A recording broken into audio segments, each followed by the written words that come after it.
yang sering mengulas tentang fosil Gali Kelor. Sekalian saya ucapkan minal aidin wal faidin, mohon maaf lahir dan batin.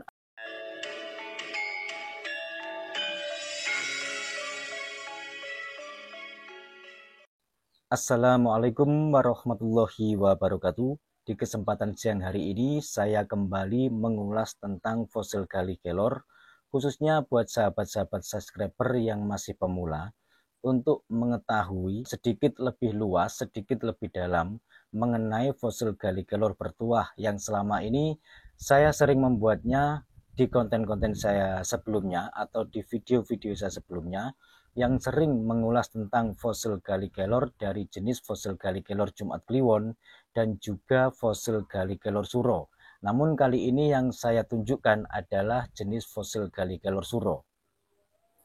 Nah, yang kita saksikan bersama-sama di sini, ini adalah dua jenis fosil Gali Kelor Suro. Yang satu ini bagian luar paling atas, bagian atas luar yang waktu itu sebelum saya belah-belah hingga menjadi sedemikian rupa, dan sekarang menjadi ukuran yang segini. Yang ukuran segini kira-kira antara kurang lebih seginian. Ini ada 3, yang 2 saya bungkus seperti yang sahabat-sahabat saksikan kemarin. Saya bungkus dengan kain hitam. Terus yang satu ini yang ukuran sedang. Sekali lagi, ini adalah bagian luar yang paling atas, sedangkan ini bagian agak sedikit ke tengah, begitu. Kenapa fosil Gali Kelor Suro yang saya ulas kali ini saya taruh di atas lantai yang tidak keramik ya, lantai semen, dikarenakan kali ini saya sengaja ingin menunjukkan, khususnya buat sahabat-sahabat yang masih pemula, bahwasannya bumi ini juga mempunyai energi yang bisa mendongkrak atau energi tersebut bisa menstabilkan, juga bisa membooster secara alami kepada fosil Gali Kelor, meskipun pemboosterannya itu tidak bisa cukup cepat, tidak bisa secepat melalui ritual-ritual khusus, atau tidak secepat jika kita mengolesi dengan minyak pembooster. Itu akan terbooster, namun tidak semua fosil Gali Kelor itu bisa terbooster secara alami jika ditaruh di atas lantai begini. Nah, ini adalah dua jenis fosil Gali Kelor Suro yang sering saya buat video, yang sering saya tunjukkan kepada sahabat-sahabat, khususnya buat sahabat subscriber tercinta, dan khususnya buat sahabat-sahabat yang masih pemula, untuk mengenal fosil Gali Kelor sedikit lebih dalam dan sedikit lebih luas. Bahwasanya fosil Gali Kelor itu memang ada yang energinya lemah, ada yang lemah sekali, ada yang sedang, ada yang kuat, ada yang pasif, ada yang aktif, begitu. Sehingga untuk mengenali fosil Gali Kelor yang aktif itu juga tidak mudah untuk mendeteksi seberapa kekuatan energi alami yang terkandung pada fosil Gali Kelor, itu juga tidak mudah. Tentunya diperlukan pengetahuan-pengetahuan atau keilmuan-keilmuan khusus untuk mengetahuinya.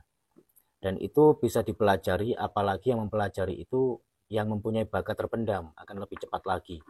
Dan untuk fosil Gali Kelor yang saya taruh di atas lantai ini, lantai yang tidak keramik ya, menurut saya sudah hampir sama jika kita menaruhnya di tanah, begitu. Kecuali kalau di lantai keramik itu agak sedikit terhambat, ada hambatan yang memang hambatan tersebut tidak banyak, cuman sedikit gitu aja. Dan alangkah lebih baiknya di lantai yang terbuat dari semen atau langsung ke tanah, itu juga akan lebih baik lagi. Ini tidak saya taruh di tanah dikarenakan nanti tampilannya di video kurang bagus teman-teman ya, karena tanahnya di sini agak sedikit coklat tua atau kehitaman sehingga kontrasnya tidak terlalu kelihatan. Sehingga saya taruh di atas lantai yang terbuat dari semen ini. Gitu. Dan ini setelah saya taruh di atas lantai, ini sudah ada sedikit perbedaan antara tadi sebelum saya taruh dengan sekarang yang sudah saya taruh sekitar 2 menitan atau 3 menitan, kira-kira segitu. Saya tidak melihat jam ya, dikarenakan ini hanya perkiraan saja. Ada sedikit perbedaan, meskipun tidak terlalu mencolok, dari segi energinya yang terkandung pada fosil Gallic Kelor Suro ini secara alami.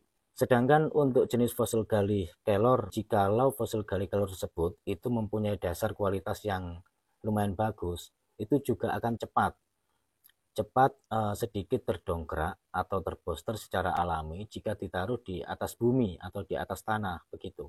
Sama halnya pada saat kita ngecas batu ya, ngecas baterai HP, istilahnya begitu. Dan ini boleh dipercaya, boleh tidak, terserah, kembali ke pribadi masing-masing. Yang tidak percaya tidak masalah, tidak usah baper. Yang tidak suka langsung skip aja. Yang percaya monggo saya persilahkan. Karena di sini saya berbagi pengalaman kepada sahabat-sahabat khususnya yang masih pemula.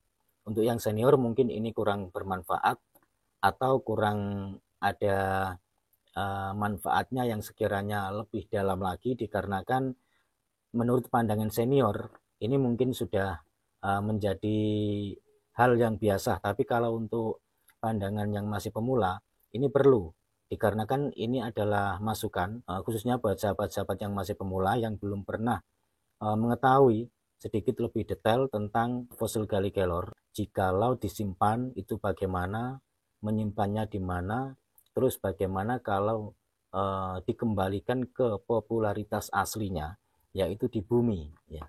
Ternyata di bumi itu lebih kuat. Ada juga yang mengatakan bahwasanya fosil Gallic Kelor itu akan lebih kuat lagi jika si pemakainya itu menyentuh bumi. Ada kala yang berpendapat begitu. Ya, mungkin ada juga yang begitu. Tapi kalau saya pribadi agak sedikit kurang sepaham, saya mohon maaf. Dan menurut saya dari pengalaman saya pribadi, meskipun pemakainya tidak menyentuh tanah, tidak menyentuh bumi secara langsung, katakanlah pemakainya memakai alas kaki seperti sandal atau sepatu, itu tidak masalah. Karena kita sebagai manusia yang terdiri dari antara kulit, daging, aliran darah, dan tulang, itu juga termasuk bagian dari alam, bagian dari bumi. Manusia tercipta dari tanah, sehingga itu menurut saya hampir sama. Kecuali kalau kekuatan itu ada hubungannya dengan kodam, dikarenakan apa? Kalau kekuatan tersebut itu ada hubungannya dengan kodam, maka kodam tersebut akan bertambah kuat dikarenakan ada beberapa jenis kodam yang memang jika dikolaborasikan dengan kekuatan alam, dia akan semakin kuat. Begitu.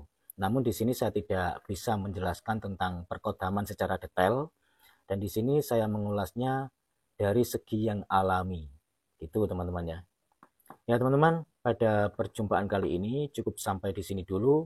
Semoga bermanfaat, dikarenakan nanti malam ini sudah memasuki malam takbir. Sekalian saya ucapkan minal aidin wal faidin, mohon maaf lahir dan batin atas segala kesalahan baik yang saya sengaja atau yang tidak saya sengaja. Wassalamualaikum warahmatullahi wabarakatuh. Salam budaya.